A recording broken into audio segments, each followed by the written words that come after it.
دیکھو اس میں نظر تو برحق ہے، لگنے کا امکان ہوتا ہے، لیکن ہر وہ چیز جس کا امکان ہو ضروری نہیں ہے کہ وہ لازمی ہو بھی جائے۔ امکانات کی دنیا تو بہت بڑی ہے نا، اس میں افراط اور تفریط ہے۔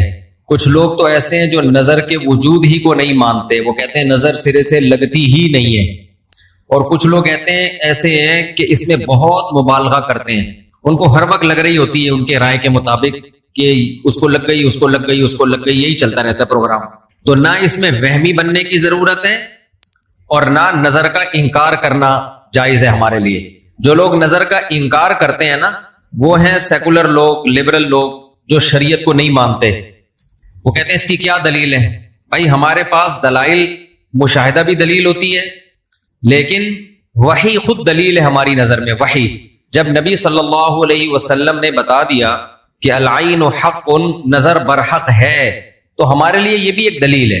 اب کوئی رسول کو مانتا ہی نہ ہو، اللہ کو مانتا ہی نہ ہو، تو وہ نہ مانے، وہ اس کا ہیڈیک ہے۔ ہم کوئی سائنسدانوں کو مجبور تھوڑی کر رہے ہیں کہ آپ نظر کو مانو۔ سائنسدان جنت مانتے ہیں کہ جنت ہے؟ جواب دینا۔ سائنسدان مانتے ہیں موت کے بعد دوبارہ زندگی ہے؟ یہ سائنس کا ٹاپک ہی نہیں ہے بھائی، سائنس یہاں تک پہنچی نہیں ہے۔ تو نظر تو برحق ہے، کوئی بھی اچھی چیز ہو، کوئی بھی بہت ہو، تو اس میں چانس ہوتا ہے کہ نظر لگ جائے۔ نبی صلی اللہ علیہ وسلم نے فرمایا اگر کوئی چیز تقدیر پر غالب آ سکتی تو وہ نظر ہوتی، اور نظر اونٹ کو ہانڈی تک پہنچا دیتی ہے۔ اچھا والا اونٹ ہوتا ہے، نظر لگی گیا۔ آپ نے دیکھا ہوگا بڑے بڑے اونچے کٹھے بیل لوگ لے کر آتے ہیں بقرعید کے دنوں میں، بعض دفعہ نظر لگتی ہے دھڑام سے گر جاتے ہیں، بعض دفعہ ویسے ہی گر جاتے ہیں غربت مہنگائی سے متاثر ہو کے، لیکن بعض دفعہ نظر بھی لگتی ہے۔ تو ہمارے پاس جو نظر کے برحق ہونے کی دلیل ہے وہ رسول اللہ صلی اللہ علیہ وسلم کا قول۔ اسی وجہ سے یعقوب علیہ السلام نے جب اپنے بیٹوں کو مصر بھیجا تو خوب لمبے خوبصورت بیٹے تھے، تعداد میں بھی زیادہ تھے، تو ان سے کیا فرمایا؟ لا تدخلوا من باب واحد وادخلوا من ابواب متفرقہ، اے میرے بیٹو ایک دروازے سے داخل نہ ہونا، متفرق دروازوں سے داخل ہونا، کیونکہ ایک ہی گیٹ سے جب جائیں گے نا، ایک باپ کے 11 بیٹے اتنے خوبصورت اور لمبے لمبے اور خوبصورت جوان، تو لوگ بولیں گے یار کیسا خوش قسمت باپ ہے جس کے 11 بیٹے ہیں۔ سمجھتے ہو کہ نہیں سمجھتے؟ آج کل تو فیملی پلاننگ نے نظر کا چانس ہی ختم کر دیا، 2 بچے ہوتے ہیں وہ بھی اچھے نہیں ہوتے۔ تو یہاں قرآن سے بھی ہمیں، حدیثوں سے بھی پتہ چلتا ہے کہ امکان ہے، لیکن ایک بات یاد رکھو، دنیا میں یہ بہت امپورٹنٹ بات ہے، کاش اس کو سمجھ جاؤ، یہ تجربوں کا نچوڑ ہے جو میں آپ کے سامنے پیش کر رہا ہوں۔ امکانات کی بیس پہ یقینی دعوے کرنا یہ تمام گمراہیوں کی بنیاد ہے۔ جادو کا بھی امکان ہوتا ہے، کسی پہ جادو ہو جائے، ہزاروں میں کسی ایک پہ، لیکن روحانی عامل کے پاس جب آپ جاؤ گے کہے گا آپ پہ بھی جادو، آپ پہ بھی جادو، آپ پہ بھی جادو، آپ پہ بھی جادو۔ جب آپ کرو گے نا کہ بھائی مجھ پہ جادو کیسے ہے، کہے گا کیا جادو برحق نہیں ہے؟ سمجھ میں آ رہی ہے بات؟ ڈاکٹر یہ بدماشی کبھی نہیں کرتا۔ آپ ڈاکٹر کے پاس جاؤ، آپ کے گردے میں پین ہو رہا ہے، وہ چیک کرے گا کہ گیس کا پین ہے یا پتھری کا پین ہے، کیونکہ ڈاکٹر اس کا علم ہے باقاعدہ۔ وہ کبھی یہ نہیں کہے گا کہ پتھری ہے بس تکا مار دیا، بھائی ڈاکٹر صاحب پتھری کا پین کیوں ہے؟ تو وہ جواب میں کہے کیا گردوں میں پتھری ہوتی نہیں ہے کیا؟ آپ بولو گے ہوتی تو ہے، میرے ہے یا نہیں ہے مجھے تو یہ تو بتاؤ۔ حالانکہ گردوں میں پتھری ہونے کا جتنا چانس ہے نا، جتنی پرسنٹیج 100 میں، جادو کی اس سے بھی کم ہے، ہزاروں میں کسی ایک پہ ہوتا ہے جادو۔ لیکن عاملوں کے پاس جب آپ جاؤ، یہاں الحمدللہ کچھ عامل ہیں جو میرے خلاف ایک فل پروپیگنڈا شروع کیا ہوا، اتنی خوشی ہوتی ہے مجھے، میں آپ کو بتا نہیں سکتا جب عامل میرے خلاف بولتے ہیں، اتنی خوشی ہوتی ہے۔ اور میں کہتا ہوں کمبختو تمہارے پاس جادو، چڑیل، جن، بھوت، تم میرے خلاف بولتے کیوں؟ نقصان پہنچا دو یار۔ تو اس سے ان کا کمزور ہونا اور ثابت ہو جاتا ہے کہ یہ ان تلوں میں تیل نہیں ہے۔ خیر میں نظر کے موضوع کو مکمل کروں، کیونکہ روحانی عاملوں کی بات آتی ہے تو مجھے ان کے خلاف بولنے میں سا خون بڑھتا ہے، میرا ایک دم جوش میں آ جاتا ہوں، ایسا لگتا ہے کچھ نہیں بھی کھایا ہو پاور آ جاتی ہے باڈی میں۔ ان کے خلاف بولنے میں مزہ بہت آتا ہے، صرف مسجد کا تقدس ہے، باہر آؤ تو اس طرح نہیں بولوں گا، انگلش میں بھی گالیاں دوں گا، پنجابی میں بھی، اردو میں بھی۔ یہاں بڑے بڑے عامل ہیں جو بڑے پنپ رہے ہیں، اور ہمارے بڑے بڑے مولانا جا کے نا ان کو پروموٹ کر رہے ہیں، بے شرموں کو، ان بے غیرتوں کو۔ خیر فی الحال اتنی گالی کافی ہے۔ تو اچھا میں کیا کہہ رہا تھا یار، عاملوں کے ٹاپک آتا ہے تو اتنی خوشی ہوتی ہے جی۔ نظر کی بات کر رہا تھا میں۔ تو نظر میں جو ہے نا لگنے کا چانس ہوتا ہے، یہ ہے، لیکن چانس سے فائدہ اٹھا کے ہر ایک کو یہ کہنا کہ تم پہ جادو ہے, تم پہ نظر ہے, تم پہ یہ ہے. ڈاکٹر یہ کام نہیں کرتا. شوگر کا چانس ہوتا ہے آپ کو کہ شوگر ہے, لیکن یہ تو نہیں کہ ڈاکٹر جب تک کمپلیٹلی تحقیق نہ کر لے, ڈاکٹر نہیں کہے گا تمہیں شوگر ہے, تمہارے گردوں میں پتھری ہے, تمہارے پیٹ میں یہ مسئلہ ہے. حالانکہ امکانات تو ہوتے ہیں, لیکن آپ یہ جو ڈرامے باز لوگ ہیں نا, روحانی عامل, ان کے پاس جاؤ گے نظر ہی لگی ہوئی ہے آپ کو. لازمی کیا لگی ہے؟ کیونکہ جب کسی کے پاس کوئی فن نہیں ہوتا, علم نہیں ہوتا, تو وہ سب کچھ جانتا ہے. پھر سمجھ رہے, ڈاکٹر کے پاس علم ہوتا ہے کڈنی کا, لہذا تحقیق کرے گا, 100 میں 2 کو کہہ دے گا تیرے گردے خراب ہیں.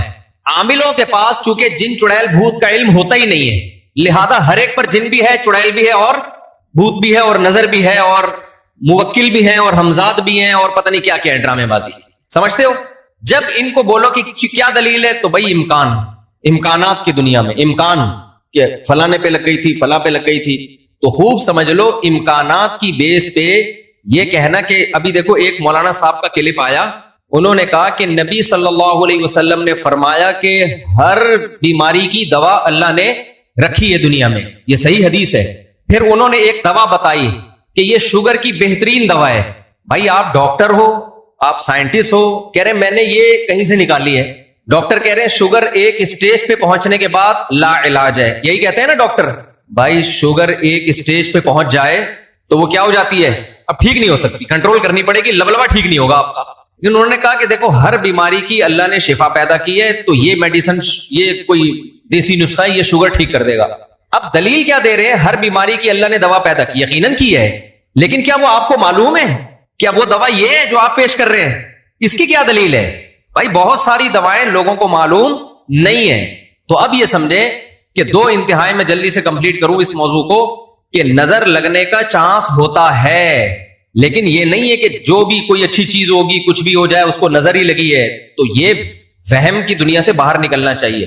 جو سیکولر لبرل لوگ ہیں جو نظر کا بالکل انکار کرتے ہیں, وہ کہتے ہیں فلاں فلاں پہ کیوں نظر نہیں لگی, وہ اتنے ہینڈسم, اتنے خوبصورت لوگ ہیں, فلاں کی آواز اتنی اچھی, ان پہ نظر کیوں نہیں لگی. تو اب اصول سمجھے, نظر لگنے کے لیے علماء نے قاعدہ ضابطہ بیان کیا ہے, جو چیزیں مشہور ہوتی ہیں نا ان کو اکثر نظر نہیں لگتی. نظر ہمیشہ اچھمبے کی چیز کو, اچانک, جیسے میں لوگوں سے کہتا ہوں بھائی آپ انتہائی غریب تھے, سائیکل بھی نہیں تھی آپ کے پاس, اچانک آپ کے پاس بہت زیادہ پیسہ آ گیا, اور علاقہ بھی وہی ہے, رہتے اسی غریبوں کے محلے میں ہو, گندے نالے پہ رہتے ہو, سائیکل پہ تھے, اچانک لینڈ کروزر آ گئی آپ کے پاس. یہ جو اچانک والا کام ہوا ہے نا, اس میں نظر لگنے کا چانس ہوتا ہے. سمجھ میں آ رہی ہے بات؟ اب دیکھو یعقوب علیہ السلام کے بیٹے مصر میں ان کے ساتھ ہی رہتے تھے, سوری مصر میں نہیں, شام میں ساتھ رہتے تھے. وہاں یعقوب علیہ السلام نے نظر سے بچنے کا یہ والا اہتمام ہمارے علم میں نہیں ہے کہ بچوں کو کہو دروازے سے الگ الگ جایا کرو, ایک ہی دروازے سے. لیکن جب مصر جا رہے ہیں نا, اجنبی جگہ ہے, وہ لوگ یعقوب علیہ السلام کے بیٹوں سے مانوس نہیں ہیں. وہاں یعقوب علیہ السلام نے کہا ایک نئی جگہ پہ جا رہے ہو, اچانک اتنے بیٹے جب لوگ دیکھیں گے نا خوبصورت, وہاں چانس ہے. تو اس سے پتہ چلتا ہے کہ اپنی نعمت کو آہستہ آہستہ ایکسپوز کرنا چاہیے. سمجھتے ہو کہ نہیں سمجھتے؟ آہستہ آہستہ کیا کرنا چاہیے؟ پہلے پہلی ہو, پھر دوسری, استغفر اللہ, یعنی آہستہ آہستہ. ایک کمارا آدمی جس کو کوئی رشتہ نہیں دے رہا, اچانک 4 بیویاں لے کے گھوم رہا ہے, تو چانس ہوتا ہے اس کے نظر لگنے کا. اس لیے ایک دم سے نہیں, تھوڑا تھوڑا آہستہ آہستہ. پہلے ایک پہلی ہوگی, دوسری میں کچھ پٹو گے, تھوڑی بےزتی ہوگی, تھوڑی عزت ہوگی, کچھ لڈو, کچھ گالیاں مل جل کے, پھر تیسری. تو اس طرح کر کے چلانا, ٹھیک ہے؟ تو اچانک کوئی نعمت آتی ہے تو اس پہ نظر لگنے کا چانس ہوتا ہے. دوسری بات یہ ہے کہ نظر سے بچنے کے لیے جو نبی صلی اللہ علیہ وسلم نے دعائیں بتائی ہیں, ان دعاؤں کا اہتمام کرنا چاہیے. اعوذ بکلمات اللہ التامہ من کل شیطان وہامہ ومن کل عین لامہ, یہ دعا پڑھنی چاہیے. اور اپنی نعمت کا اظہار ان لوگوں کے سامنے کرنا چاہیے جو آپ سے محبت کرتے ہیں, وہ خوش ہوں گے. بعض دفعہ انسان دوسرے سے محبت کے دعوے کرتا ہے لیکن جیلس ہو جاتا ہے. جب آپ اس کو بتاتے ہیں نا میرے پاس اتنا پیسہ, میری ارننگ اتنی ہو گئی, تو وہ اندر اندر سے جل رہا ہوتا ہے. تو حاسد کی نظر لگنے کا چانس زیادہ ہوتا ہے. سمجھتے ہو؟ تو اپنی نعمت ہر ایک کے سامنے نہیں بیان کرنی چاہیے. بعض دفعہ اپنی نظر بھی لگتی ہے انسان کو, تو خود پسندی میں, عجب میں مبتلا نہیں ہونا چاہیے. جب بھی کوئی نعمت ہو, آدمی کیا کہے, اللہ کی دین ہے بھائی, میرا کمال نہیں ہے. کس کی دین ہے؟ یہ اللہ کی دین ہے. تو ان چیزوں کے اہتمام سے نظر کا چانس کم ہو جاتا ہے. باقی عاملوں کے پاس نہ نظر کا کوئی علاج ہے سوائے مسمرزم کے, دماغ کو کنٹرول کر کے کچھ الٹی سیدھی چیزیں آپ کی کھوپڑی میں ڈال دیتے ہیں, تو اس سے آپ سمجھتے ہو کہ میں ٹھیک ہو رہا ہوں. ٹھیک نہیں ہوتے, آپ مینٹلی تھوڑا سا کیا ہو جاتے ہو, مطمئن ہو جاتے ہو, اور ان کا اپنا دماغ بھی خراب ہوتا ہے, آپ کا بھی دماغ خراب کرتے ہیں, سمجھتے ہو. اچھا, میں جب عاملوں کے خلاف بولتا ہوں, لوگ کہتے ہیں یہ 2 نمبر عاملوں کے خلاف ہے. بالکل غلط بات, میں 1 نمبر عاملوں کے خلاف, یہ ذہن میں رکھو. 2 نمبر کو تو میں لفٹ ہی نہیں کراتا. میں ان عاملوں کے خلاف ہوں جن کو علماء بزرگان دین سمجھتے ہیں کہ بہت بڑی پہنچی ہوئی چیز ہے یہ. میں ان کو 2 نمبر سمجھتا ہوں.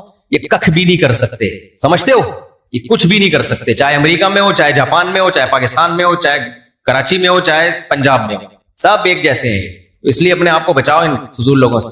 اچھا بھائی, حضرت محمد صلی اللہ علیہ وسلم پر جادو کے اثرات سے متعلق اہل سنت کا کیا عقیدہ ہے؟